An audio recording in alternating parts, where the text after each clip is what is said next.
Hello everyone, welcome back to my channel. তোমরা সবাই কেমন আছো? আশা করি তোমরা সব খুব ভালো আছো। এটা হচ্ছে একটা নিউ ল্যাপটপের আনবক্সিং ভিডিও, যেটা আমার ফ্রেন্ড করছে। সে এইটা অ্যামাজন সেল থেকে নিয়েছে, যে সেলটা রিসেন্ট চলে গেল, গ্রেট ফ্রিডম ফেস্টিভ্যাল সেল। সেখানে খুব রিজনেবল প্রাইজে তোমাদের সব কিছুই ছিল। তো চলো দেখা যাক ল্যাপটপটা কেমন এসছে না এসছে। তো লেটস গো স্টার্টেড।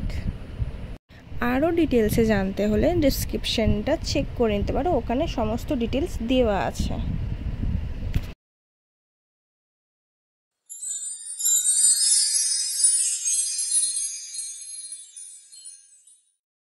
আর কারোর যদি এই ল্যাপটপটা পছন্দ হয়ে থাকে তাহলে ডেসক্রিপশানে তার লিঙ্কও দেওয়া আছে, সেখান থেকে গিয়ে বাই করতে পারে।